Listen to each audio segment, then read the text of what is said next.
N9ne Something Else.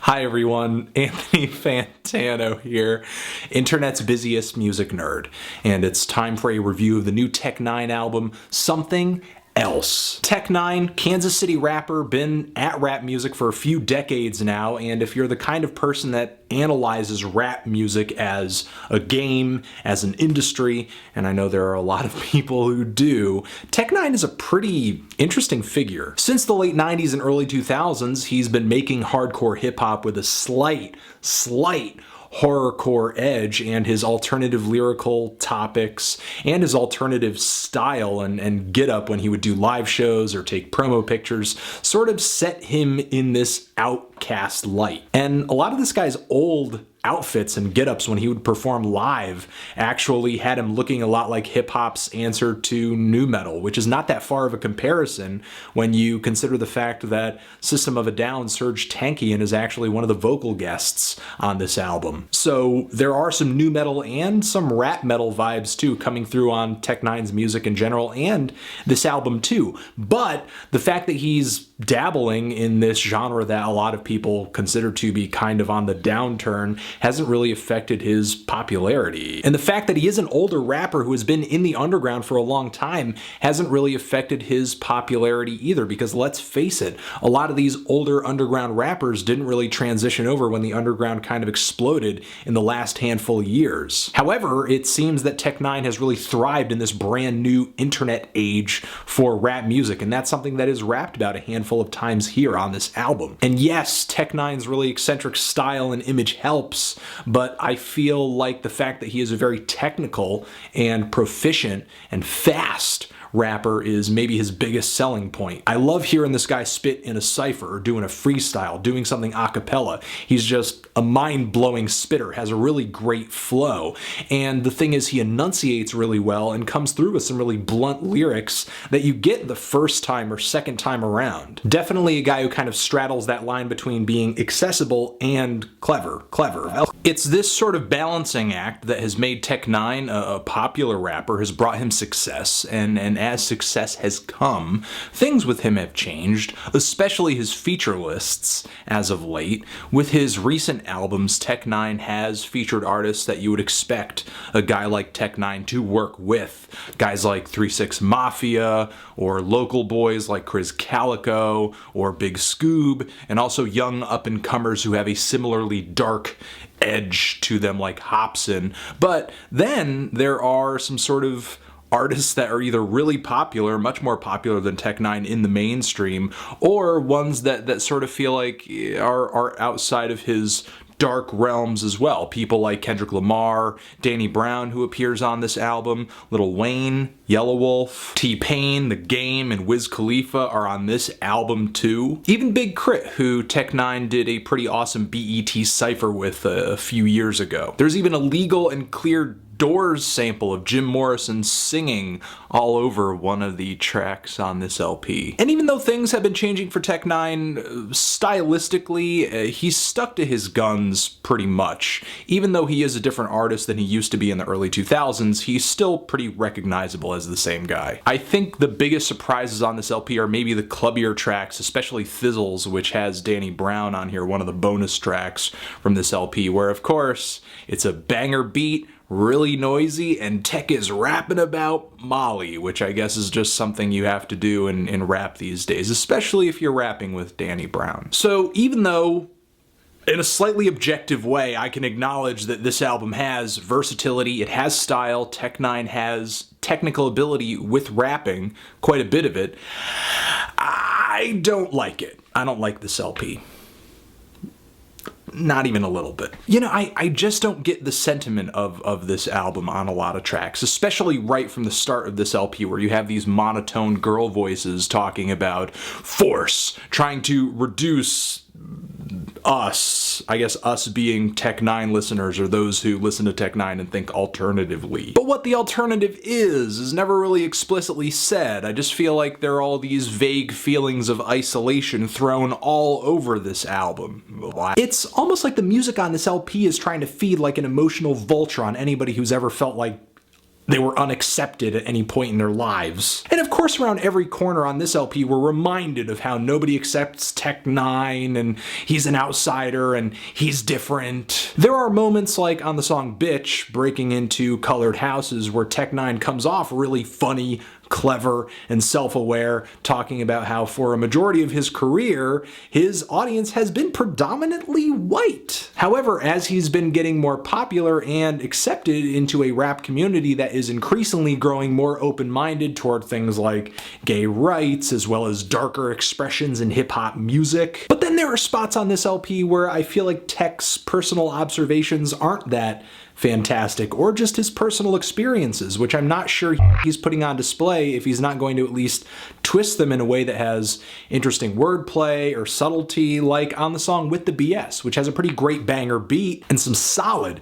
guest verses. I love Big Scoob's contribution to this track. The dude raps fast, he's got a fat, smooth, husky voice. But Tech N9ne, he's just completely over the top about his financial troubles and getting his kids through college. He puts it on display in the most obvious way possible, where I don't really feel like anything for the situation, really. Like, okay, you have to put your kids through college.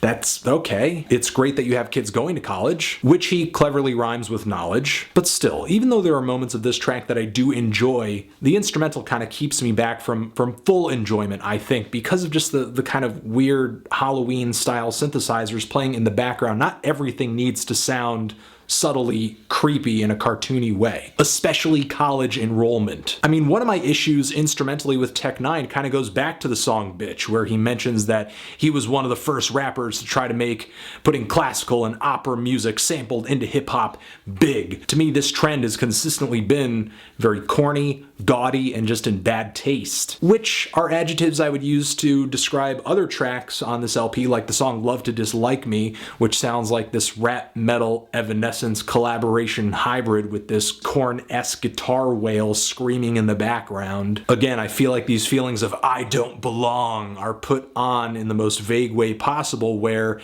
just about anybody listening can hear this and be like, I identify. It just feels so manipulative to me. It feels so shady. And then there are moments where Tech N9ne doesn't really feel that relatable at all, like on the track Fortune Force Field, which essentially is Tech's personal lyrical diary about the trials and tribulations of attempting to trademark a mixed drink that he rapped about in a previous song. As soon as the first verse was over, I was just thinking, what am I even listening to?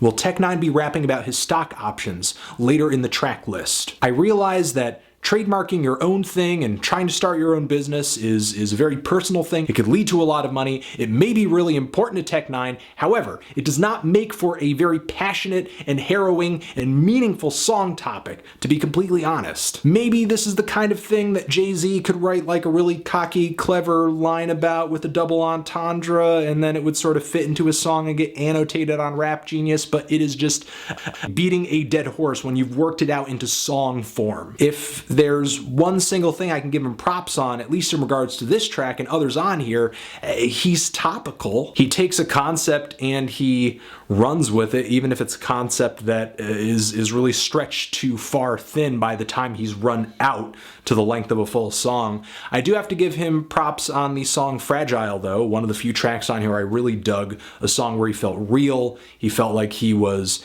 passionate, he felt heartfelt on this track, really a song where lyrically he was responding directly to critics of his music. I guess it's kind of ironic that the critic would love the song that kind of is a shot at critics, but hey, it was one of the more captivating tracks on this LP. Am I offended by some of what Tech N9ne said on this song? Not really. I do understand kind of where he's coming from. Being a guy who is an alternative face in hip-hop, he's had a lot of people who don't really understand him or his music listening to it over the years, essentially labeling him as a joke, as a character, as a gimmick, essentially for doing things that have been carried out in rock music for years. Like, you would never write an article about Kiss calling them a gimmick rock band because they wear suits and have face paint. And I feel like he answers these criticisms well in this verse. He ends off the verse by saying, yeah, you know what? I am sensitive about my stuff. He sort of answers the hate. And I like how on the flip side, Kendrick Lamar is on this track, also rapping about critics, rapping about the intense love and some of the hate that he has gotten over the past few years and how that can kind of drive one crazy as well. Tech9ne seems like a cool, down-to-earth dude who is self-aware enough to the point where he shouldn't need to respond to people who are going to just sort of tag him with such a shallow criticism and not really dive deeply into the things that he's saying. However, as far as more serious critics of Tech9ne's music go, I don't feel like you can be this guy who gets angry and gets upset saying that you put all this effort into your lines and you're mad that people are criticizing your music when you come out with songs like Dwam. You like Baileys, I like ladies, I'm quite crazy. There are people who are listening closely to lines like this and are like, this line is like not good. It gets a little one-dimensional after a while, especially when I'm hearing lines like, I'm the biggest and baddest, I'm madder than maddest, I got this, I had this. That's some good rapping, homie. Thanks. And it just feels like so huge. It feels like this big put on to me. But maybe what's even more disturbing is when Tech9ne comes through with a song that feels really personal, like a track That's My Kid, where he comes off like a proud father, and if he has two kids, like he says, that are stable, contributing members of society, that's great.